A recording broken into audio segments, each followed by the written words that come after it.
LCI défonce Israël, j'ai jamais vu un retournement de veste aussi violent. Vincent. Deux commentaires très brefs, David. L'image est manipulée, le carnage est authentique. Ce qui est terrible, c'est que... C'est exactement ça. Avec cette méthodologie, si c'est fait sciemment, vous jetez un voile de suspicion sur toutes les cruautés et toutes les barbaries de cette opération. Sur Freddy Schmerz, un mot également tout aussi bref. D'après les statistiques israéliennes, 80 000 citoyens d'Israël ont quitté le pays depuis un an. Et certains d'entre eux, aujourd'hui, y compris des membres de Likoud, j'entendais l'ancien ambassadeur d'Israël à Paris, Yehuda Lankri, Likoud, dire « ça n'est plus possible, je ne comprends rien à ce que veut faire ce gouvernement ». Ce qui rejoint parfaitement le diagnostic du chancelier allemand.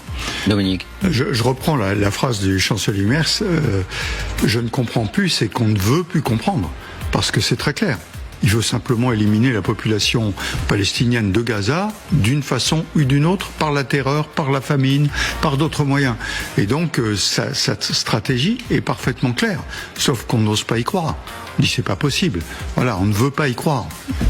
Moi, ce que je voulais dire, c'est que vous avez raison de souligner ce qui vient de se passer, parce que malheureusement, pour les familles à Gaza, ce sont des tragédies qui ont lieu tous les jours.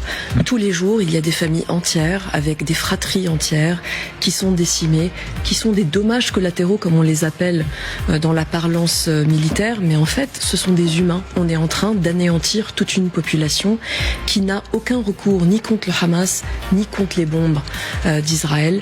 Et en fait, c'est ça le drame. Et aujourd'hui même, l'ancien porte-parole de l'armée israélienne, Peter Lerner, dit la même chose. Aujourd'hui, on est en train de commettre des crimes à bon escient. On le fait délibérément contre une population qui ne peut pas se défendre. Bien, avançons, sauf si Christian voulait rajouter quelque chose, mais je pense que... Déshumanisation complète. Ce n'est pas un État contre un État, et ce qui se passe est de l'ordre des pires horreurs, parce que quand les destins humains sont brisés, tout ça va se poursuivre, ce traumatisme va se propager sur des centaines de milliers de personnes qui vont porter ce fardeau toute leur vie. Cet ensauvagement, cette déshumanisation n'a plus rien à voir même avec la notion de guerre.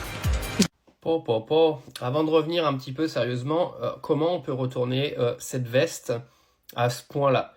Donc nous, en fait, sur les réseaux, on fait que de raconter ça depuis 1 an et demi. Et vous avez LCI qui s'est réveillé au mois de mai 2025 pour nous dire, en gros, ils n'ont pas sorti le terme, mais qu'un génocide est en cours à Gaza, qu'une déshumanisation est en cours à Gaza, qu'Israël est en train de tuer toute la population. Bravo LCI. 18 mois plus tard, mais bravo! Comme dirait le dicton, vaut mieux tard que jamais.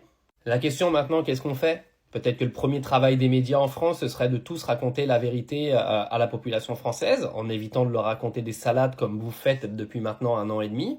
Leur raconter la même vérité sur ce qui se passe entre la Russie et l'Ukraine, ce serait pas mal aussi LCI. Mais on voit bien que dans l'opinion publique, maintenant, Israël est en train de se péter la gueule. Les gens ont compris ce que fait Israël. Les gens ont compris qu'on avait raison depuis le début. En attendant, la population gazaoui, elle, maintenant, elle n'existe quasiment plus. Et je vous le dis, Israël ne s'arrêtera pas à Gaza.